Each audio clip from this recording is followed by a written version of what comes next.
I'm in the middle of the ocean, but I'm not. I'm on the Great Lakes, the largest reservoir of fresh water on the planet. I'm surrounded by 6 quadrillion gallons of water, and they cover almost 100,000 square miles. These lakes are huge. And they're not just beautiful. You are looking at one of the most important trade routes in the world, moving 160 million tons of cargo every year and keeping U.S. and world economies afloat.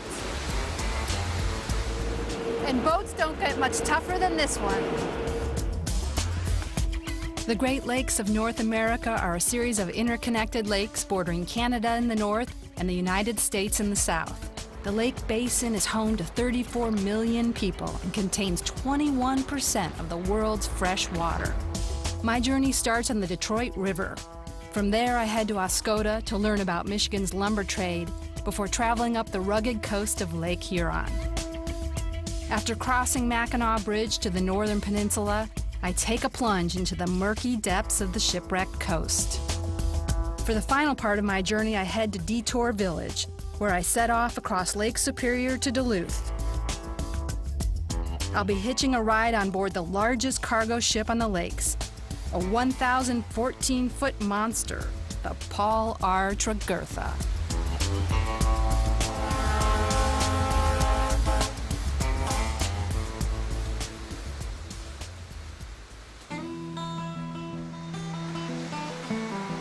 For over 12,000 years, people have traveled on the Great Lakes, in everything from Native American dugout canoes to wooden sailing vessels and now steel freighters. Thousands of ships have made millions of voyages. The last 150 years have been particularly explosive, and the lakes are among the world's busiest waterways. Now, Detroit might not be the first place that comes to mind when you think about the Great Lakes, but it was founded here on the river for a reason, because of its proximity to a very important larger water system, a system that was as important 300 years ago as it is today.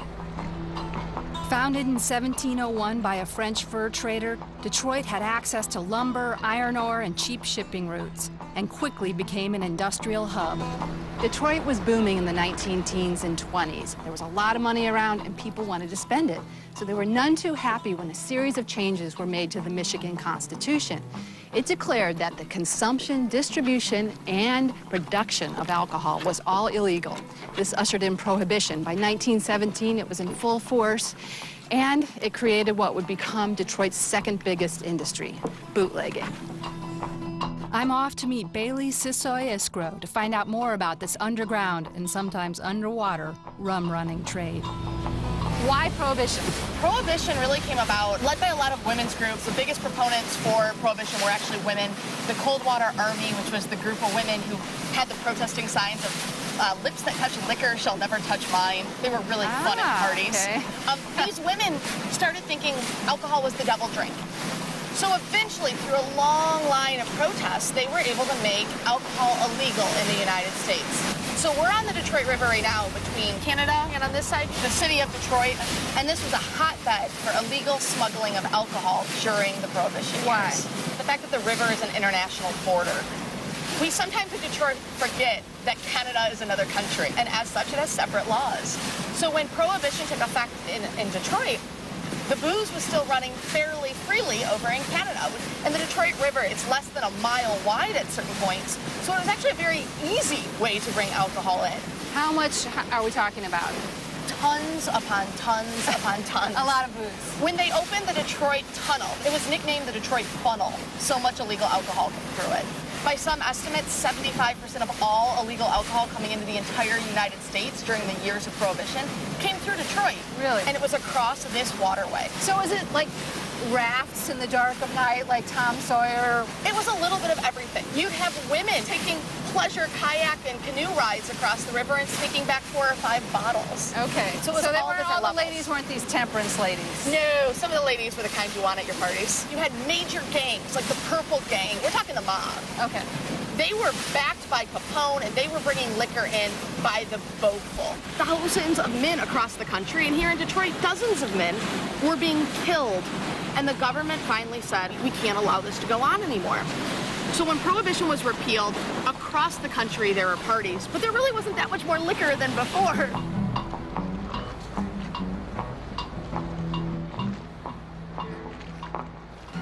Bootleggers might have been plying these waters, but for the last 150 years, there's been another sort of delivery going on in the stretch of the Detroit River, mail delivery.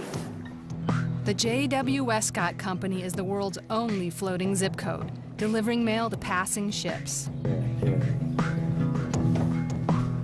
Let's get you suited up here. Okay.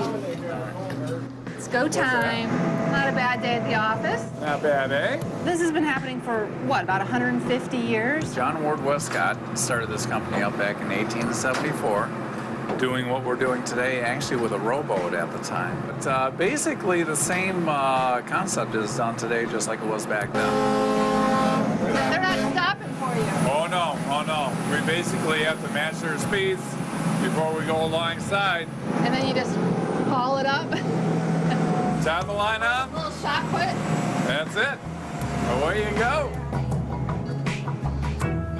This is the only way that ships like this can receive any mail.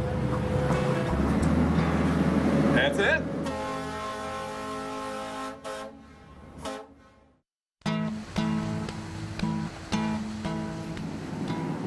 For the next stretch, I'm sticking to dry land, going 350 miles up the east coast of the southern peninsula. Route 23. It's supposed to be gorgeous. Michigan has 3,200 miles of spectacular lakeshore, easy to explore by boat or by land. Leaving Detroit, my first stop will be Oscoda, the heart of one of Michigan's largest industries, lumber. Hugging the beautiful Sunrise Coast, Route 23 then takes me all the way to Mackinac Bridge and the northern peninsula.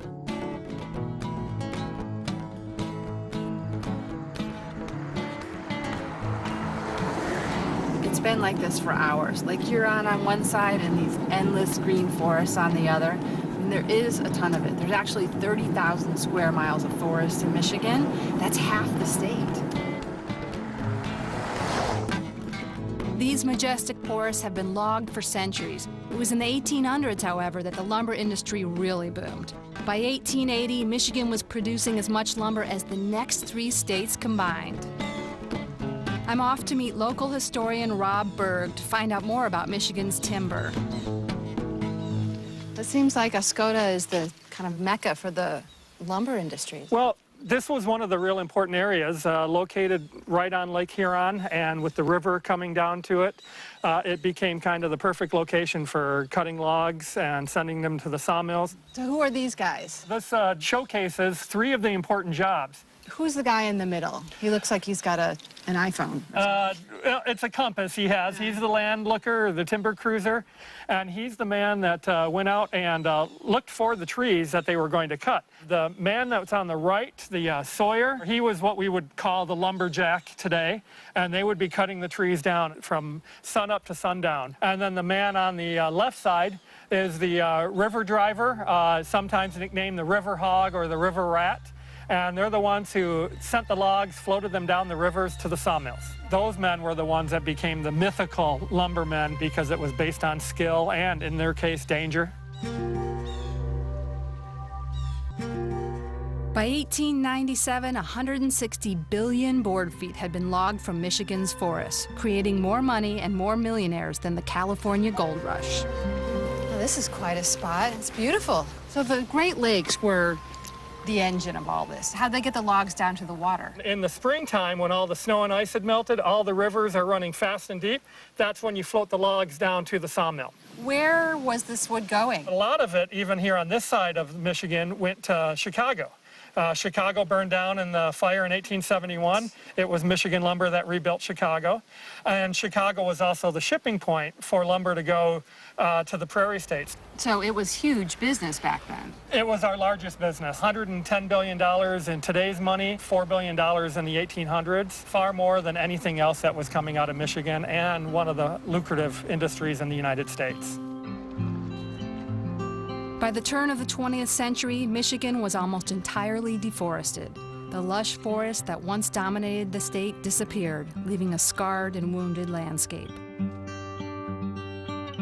Recognizing the desperate need for conservation, Michigan established a forestry commission to protect, preserve, and restore its forests. And today, there are more than 19 million acres and 14 billion trees.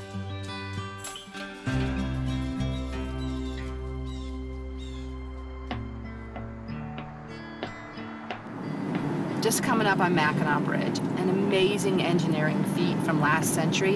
It's a 5-mile-long suspension bridge, and at the time it was built, the longest in the world. Now, driving across it is supposed to be pretty intimidating, so I'm going to meet someone who's going to give me some tips.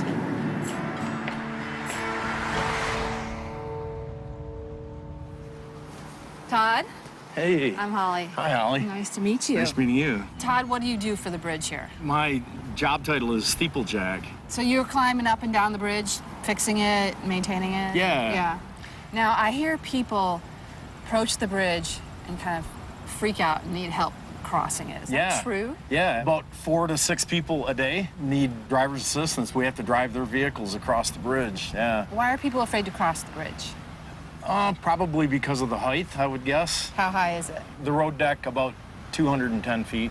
Do people ever just like get halfway across and freak out and stop? That happens, yes. I had a lady that she ended up in the back seat of her car, just curled up in a fetal position with a jacket over her head, and it was not good. By and large, I don't have a problem with crossing bridges, but you kind of got me going here, and it's a super windy day. So you want to take me across? Absolutely. Okay. Wait a second. Hello. Thank you. Thanks. Thanks, bye. Somebody needs to be driven across right now to go south. Okay. Let's So- go help them out. All right, cool. We're coming. We're coming. Don't worry. We're off. This is where the suspension bridge is beginning, right? Yes. Not so bad yet. Can't feel the wind. You'll be able to feel it when we get out at center Yeah. span. Japhyrophobia, fear of bridges, and acrophobia, fear of heights, are extremely common. For some people, the simple act of crossing a bridge can cause them to completely shut down. Each year, the Driver's Assist program at Mackinac Bridge escorts around 1,200 people, chauffeuring them safely across.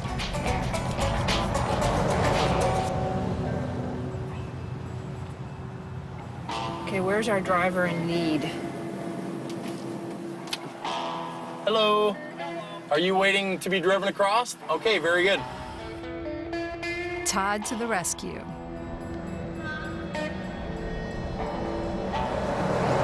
What's your dog's name, Dave? Harvard. He's beautiful. And you signed a release to Yep. give Todd permission to drive across. Basically, if we fall in, it's not our problem. So how come you didn't want to drive across I the just bridge? don't know why. I'm scared of heights for one thing. And I think it's a little bit of that. I'm not quite exactly sure what it is. I get nervous, and I figure I don't want to hold up and cause any problems. I just don't care to go over heights like this, and I'm good at about 6 foot ladder, and that's about it. I get a little nervous up here in the middle. Oh yeah. Then these guys are up there working on this thing, walking around like it's nothing. I'm sitting there going, oh wow. Yeah, Todd hangs from the bottom of this bridge, Oh. painting it and fixing things. Oh wow, cool. Better him than me.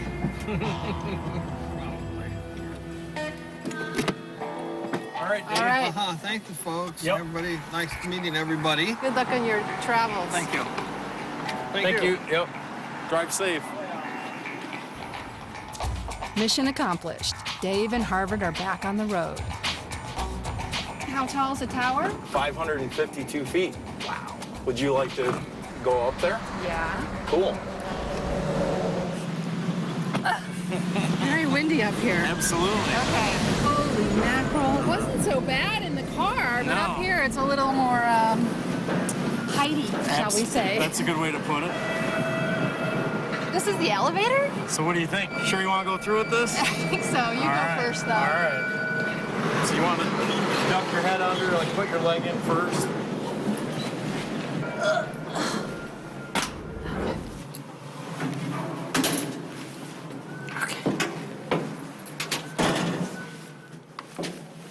All right.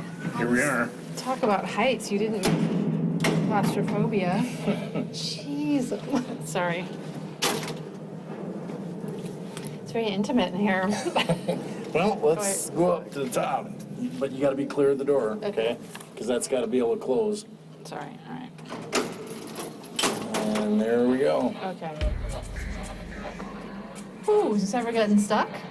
No, Never. not on my watch. Okay, Yep, I you have fix a lift. anything? Yep. Including this Yep. ascending coffin. Yep. How far are we going? The elevator goes up about 90% of the way.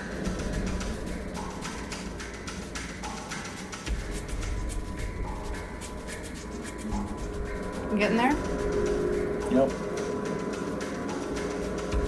Almost there? Is there a bathroom up here?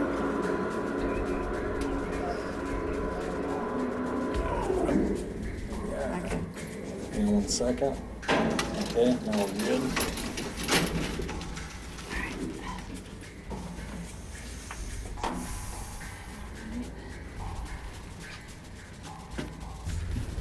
I feel like we're in the movie Alien, you know? There's all these like chilling echoes from the distance. How many levels do we go up by ladder?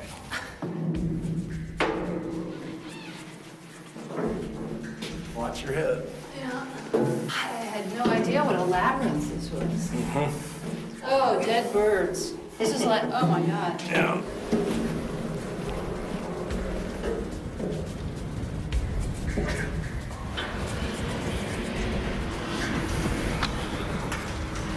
Oh my gosh. This is incredible. There you are on top of the Oh world. my- This is fantastic. I don't know if I really want to stand up though. Woo! Look at this view. You can really see the 5 miles from here, huh? Sure. What are we looking at here? Lower Michigan, Lower Michigan? and Upper Michigan, And Upper Upper Peninsula. Michigan. Yep. And also the bridge divides two of the Great Lakes. We have Lake Michigan on the left-hand side and Lake Huron on the right-hand Uh-huh. side. This is a stunning spot. You must just come hang out up here sometimes, huh? Yeah. Nothing. Wow. When we were down, I didn't feel the magnitude of this. Being up here, I get it. The fear of the heights a little kicked in. It's not so much fear of heights, but like, I don't trust myself not to like, what if I had the urge to jump? You know? I wouldn't let you. Quirky. There you go. That's why you're here with all That those wouldn't ropes. happen on my watch, right? We're about 552 feet above the water, right where we're standing. Yeah. About 940 tons of steel. And how much of this cable, the actual thing that suspends the suspension? bridge? There's about 22,000 miles.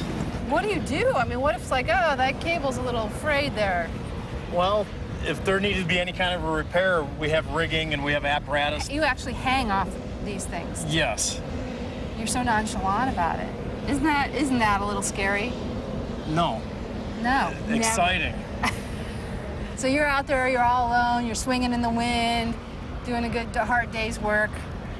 What's going on in your heart The pod? best seat in the house. I got the best seat in the house to look at the bridge. Are you kidding? So that safety boat's always tooling around when you guys are working in precarious situations? Well, yeah, he'll try to keep an eye on us depending on where we're at or what we're doing. Do you think we could hop on, maybe? Yeah, sure. Okay. Oh, slip some discs here. It's like bull riding. You're like,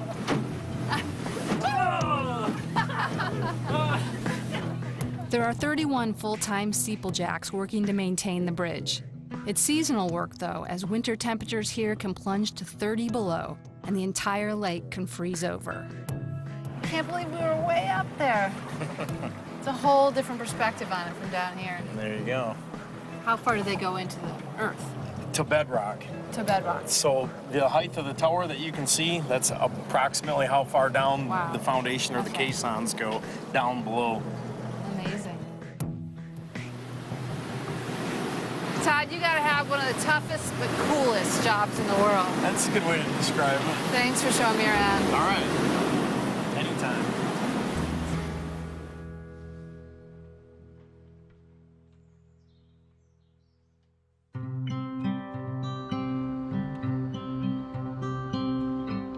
It's easy to forget that when the first settlers came to North America, everything traveled by boat.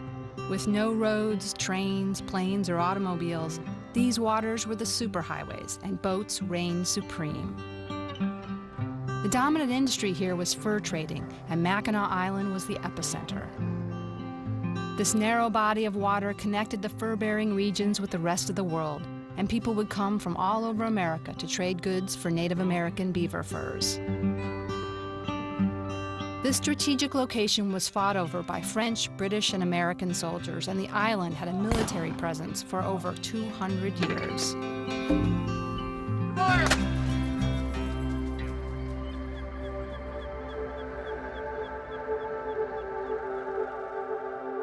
My next stop is another of the lake's historical treasures, the famous Shipwreck Coast at Whitefish Point. After delving into its depths, I head to Detour Village, where I wait for the toughest boat on the lakes, the Paul R. Tregurtha. These waters are pretty placid today. I mean, it's gorgeous out, but that can change really fast. In fact, there's been an estimated 6,000 shipwrecks in the Great Lakes, claiming 30,000 lives. This stretch of Lake Superior, particularly deadly. They call it Shipwreck Coast. What do you do, Bruce? Well, I am the director here at the Great Lakes Shipwreck Museum at Whitefish Point in Michigan's eastern Upper Peninsula. And we do a lot of things here, but I think probably the most exciting thing we do is go out on the lake and hunt for shipwrecks. The bottom of the Great Lakes are a watery graveyard, littered with the skeletons of sunken ships. Bruce's team has been surveying these mysterious depths since 1978. And each time they take the research vessel out, there's a real chance of finding something new. What we have out there is what's called a towfish. Our cable's attached to that, and what that towfish actually does, being a sonar, it uses sound wave technology. So what it's doing is allowing us to see what's on the bottom of the lake. So we'll tow this in a grid pattern. We joke that it's like you're mowing the lawn. You're going back and forth and back and forth. It's not terribly exciting while you're doing this. For a great deal of the time, we're not seeing anything. But with that towfish, there's something on the bottom of the lake. On the screens inside the pilot house or the cabin here, we'll be able to see a shadow. And then we'll record the location, but often, at times, you can tell pretty clearly what you're seeing. How many undiscovered wrecks are there out here? 50, 60, 70 shipwrecks in the area that are undiscovered, so. Every time you drop this, it's like pure potential. You could be discovering something new. Oh, absolutely. Any in particular we're looking for? Absolutely. There are two French World War I minesweepers, French Navy, that are on the Great Lakes. So they were making their maiden voyage across Lake Superior. There were 3 of them, and 2 of them were never seen again. Wow. You know they're down here, and you know they've never been found. Exactly. Nobody's found them. Some people have called them the holy grail of shipwrecks. They are very much shipwrecks we would like to find. There are many reasons why the lakes have proved so deadly to ships. They're difficult to navigate, filled with hidden shallows and rocky outcrops, and are at the mercy of some extremes of weather. The winters out here are brutal, and ships can face freezing fog, ice storms, hurricane winds, and waves up to 35 feet. These wrecks are amazing. It's like looking into a time capsule. They illuminate an era of growth and prosperity, but they also show the risks that every mariner was taking just by being on the lakes, and the tragedies of when things go wrong. One of the best preserved and nationally significant collections of shipwrecks can be found in Lake Huron in Thunder Bay National Marine Sanctuary.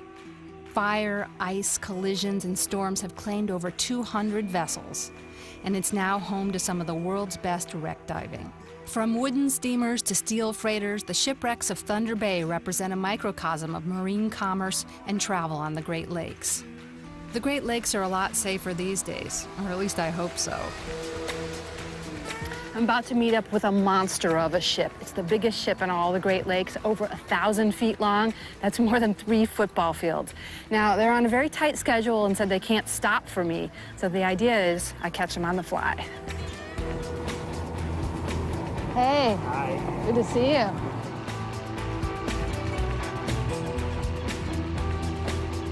This is like a floating city block. All right, now we're sidling right up next to her. And the idea is this ladder ramp thing comes down, and we go. Actually, we've never stopped. Both ships are still moving at this point. Ready? 1, 2, 3.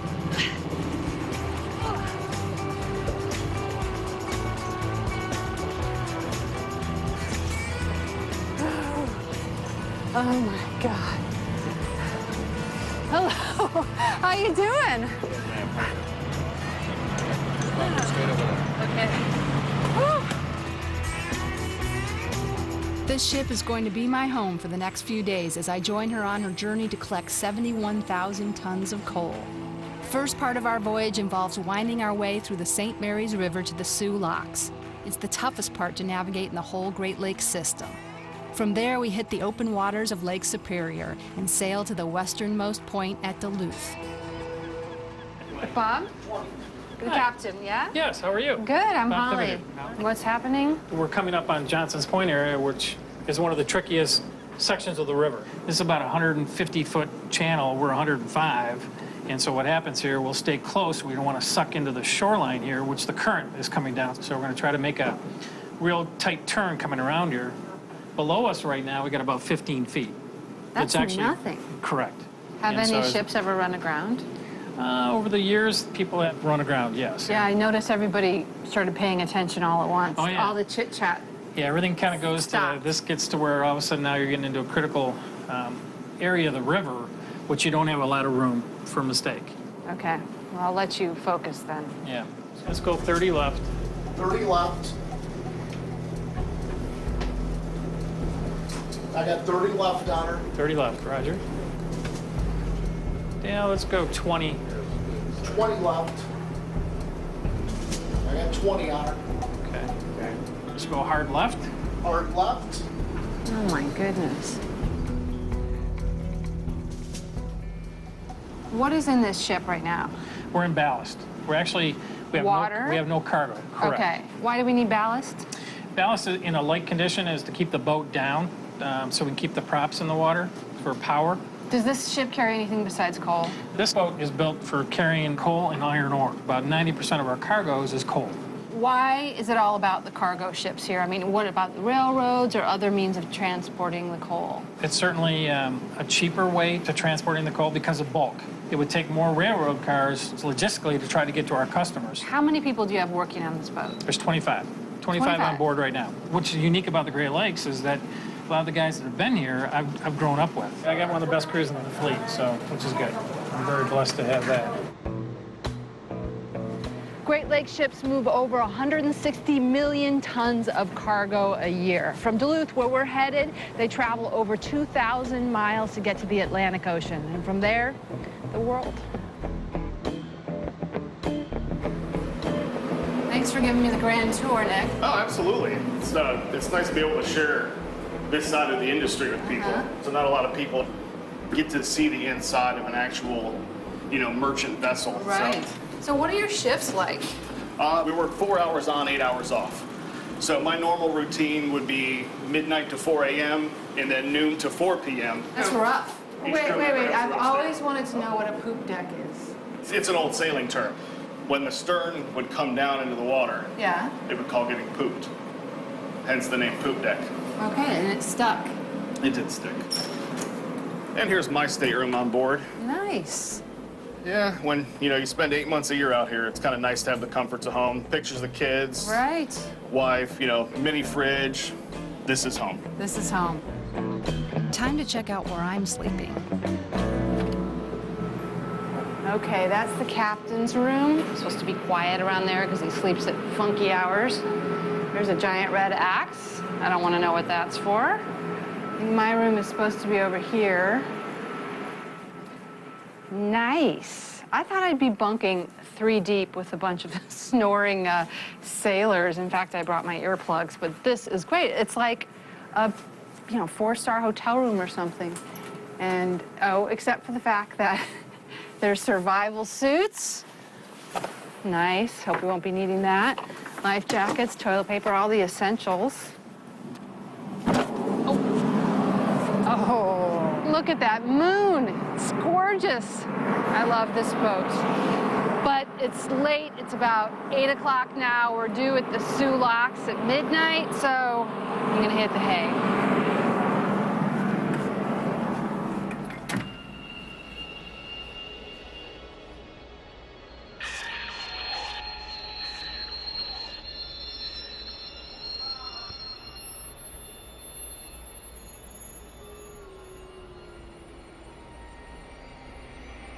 So we're in line essentially to go through the Soo Locks? Correct. And what we're doing now is I'm listening to my mates, and we're going to be tying up here. We're stopping the boat right now. We're down to about 6. Out after, now I got four left.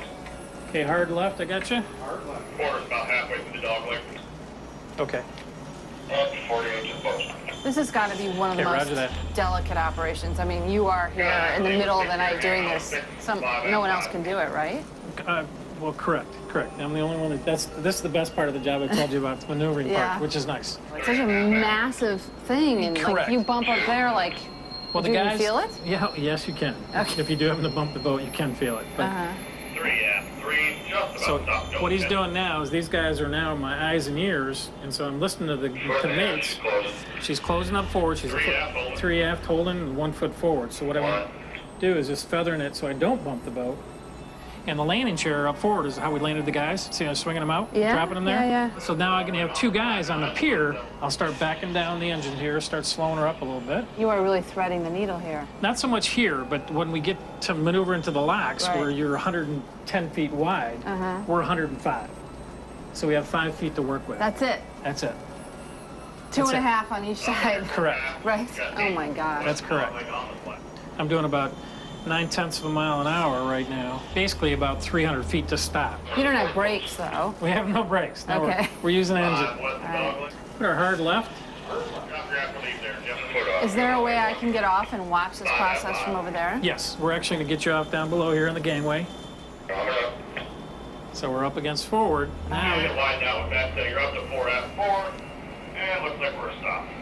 It is boggling to me that you could actually bring this thing in. We're up against it. So close. it's pretty cool. Well, you know, it's such a big ship, you just think brawn and power and all of that, but what you just did was just a bit of Finesse. finesse is Yeah. the perfect word, yeah. I can park this better in my car.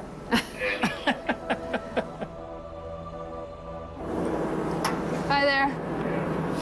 Someone told me to be really nice to you guys so you don't jiggle the ladder. Check it out. It looks even bigger at night, if that's possible. It's just this massive wall of steel. Looks like a building. Looks like there have been a few fender benders over time. The Soo Locks were built so boats could navigate a series of deadly rapids on the St. Mary's River. The river falls 21 feet in only 3/4 of a mile. It is a simple yet brilliant piece of engineering wisdom. You open up a gate, you bring your ship in, you close the gate, you raise the water a couple of feet, you open up the next gate, and you're off.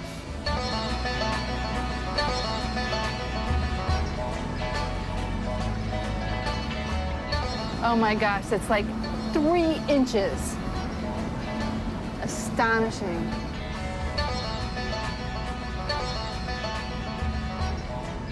He did it. Perfect.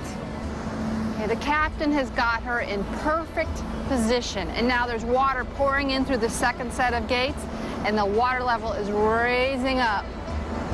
It takes about 15 minutes, and then they'll be able to open these, and off she goes.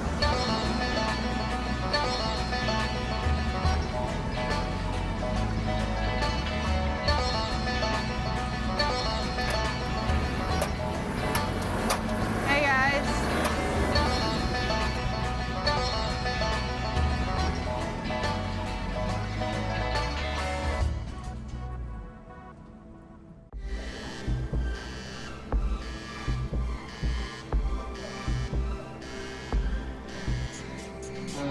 The Soo Locks are the busiest canal locks in the world, and during the summer navigation season, they make over 10,000 lockages, moving 80 million tons of cargo. This waterway is a backbone of the American economy, feeding the automobile, construction, appliance, and mining industries, and powering much of the Midwest. It's estimated that if the locks broke down, it would cost 11 million jobs. It's a 24-hour operation, and like my boat, many move through the locks in the dead of night.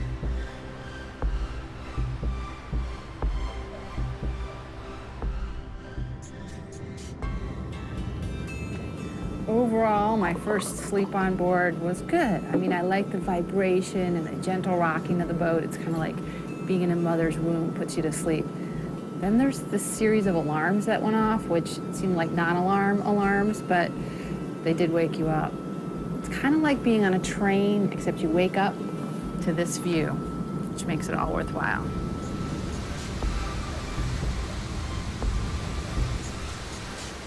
Look at this. You can't see any land out there. You feel like you're in the middle of nowhere.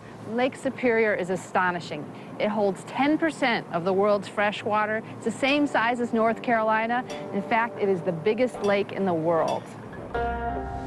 Now we're in open waters and it's full steam ahead, cruising across Lake Superior.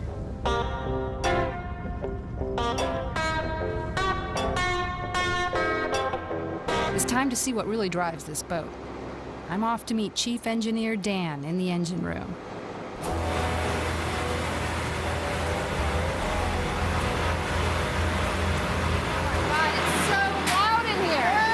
Not really loud. It gets louder. How do you hear yourself think? You can't. You don't think down here. You just work.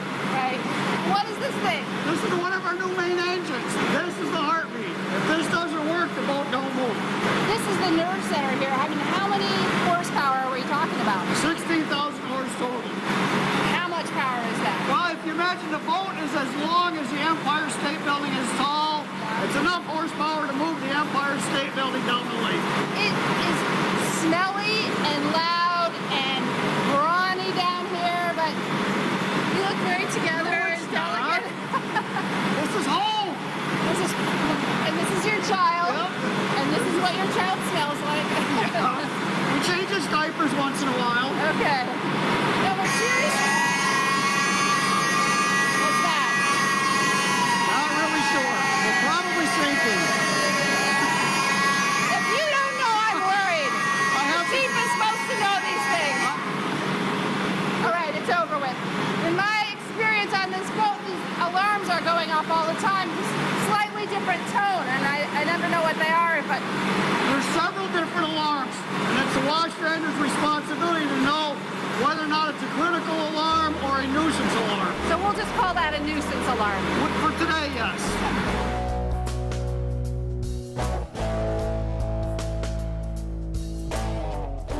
You'd think that it's diesel that fuels this ship, but it's not. It's food. Hi. Hi. Paul, Yes. you working on dinner here? We're making tenderloin to put on our smoker outside for dinner. You don't mess around. No, we It's don't. not like big fat pots of, Oh, no. unidentifiable That was the olden stuff days. and When I grumpy first started, that's the guys. way it was. Oh, really? It was And beef stews and boiled corned beef for lunch and that. Now, the world's changed and everybody goes to more sensible eating. well, the thing is, you don't want a lot of hungry, tired, angry, grumpy men. We And can make or break the day. What's a shift for you? I try to stay around 12 to 13 hours a day. So you're working 12 hours a day, 7 days a week, for Right. how long? I just did 84 days straight. Oh. So, but it's easy. It's not bad. You are always thinking about what's happening next shift. Right. Always thinking when the next groceries are coming aboard. What's the weather like? That's very important. How does weather affect you? If we get stuck in the ice or if there's traffic in the ice, we How could long sit can you for, get stuck out here? Oh, you can go a week, 2 weeks. So that's when you bust out the beef jerky? Yeah. So we're getting into lunch hour here, so we got to go to work. All right, so what do you want me to do? Oil that up. Okay. That other one. Hey, Nick, Hi. what do you fancy? I'm gonna do a chicken sandwich today. Chicken sandwich. Everything on it? Yeah. Brad? Chicken and cherry wrap. Nice choice. Yep. Thanks. Yep.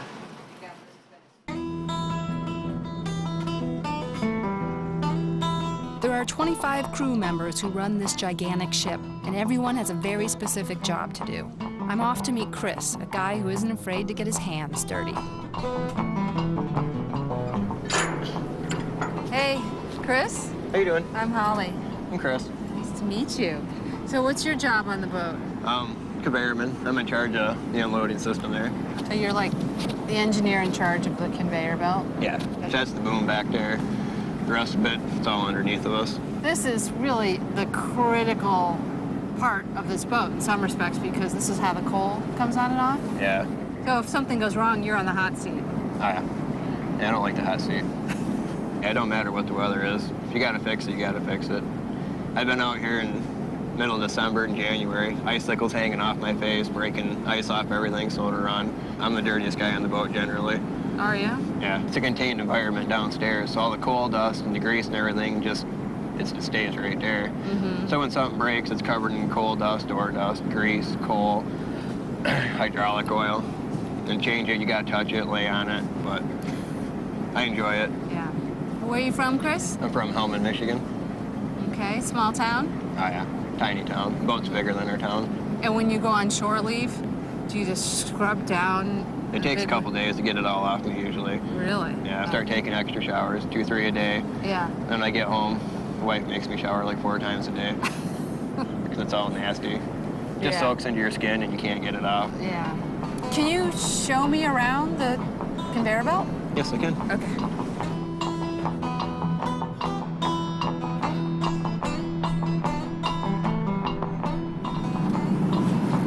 This is so cool. It's like the bowels of the entire ship. Yeah. Right now we're like 22, 23 foot below the water line right now. Oh, really? There's only a foot below us, the bottom of the ship, to the water beneath our feet. Wow. Now, what is this? This right here is the gate. This is what dumps the cargo onto the belt. And a simple little valve, and away we go. Oh, my God. Okay, so it's sliding down here. Yeah. Whew. And it gets dusty. Yeah. I can see how you get pretty dirty down here. Yeah, it don't take much. You just gotta touch it, and you wind up like this. Yeah. I ain't done nothing when I got dirty. I'd better let Chris get back to work, as it's all hands on deck to get ready for our arrival in Duluth tomorrow. At first blush, it might feel like you and I don't have any connection to these trade routes and what's in these ships. But in fact, we really do. I mean, think about it. They carry iron ore and coal and limestone and grain. I mean, these are the things that heat our homes, build our cars, and feed us. Pretty much everything. There's no denying that life for these modern-day mariners is tough, but I'm struck by their grit and how passionate they are about what they do. It's been a fascinating day of exploring this ship, but tomorrow morning, early, we arrive Duluth, and that's where we get the coal.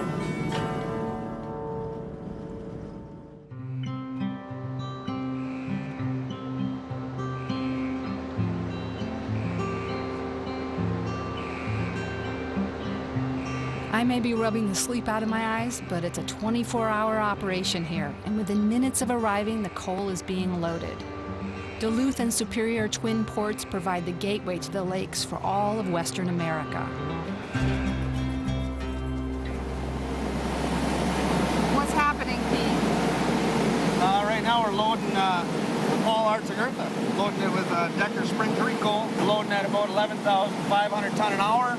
11,000 tons an hour. 11,500 ton an hour. It's amazing with all this massive amount of machinery, this one guy with this little console is controlling it all? Yep, controlling the whole system. Where does the coal come from? Montana, Wyoming, most of it there, Southern Powder River Basin. And it comes in by railway? Comes in by rail, yep. You hold it here, and then you dump it into the ships, and off they go? Yep. That's a lot of ships, a lot of coal, a lot of industry. Busy times. While renewable energy sources are paving the way for the future, 33% of the U.S. is still powered by coal. And at Midwest Energy, they have the capacity to store 5 million tons of it.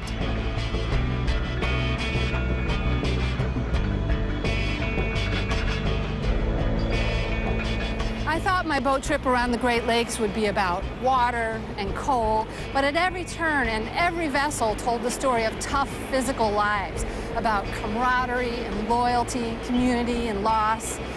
The story of the Great Lakes is one of commerce and trade, but at the heart of it all are its solid, proud people.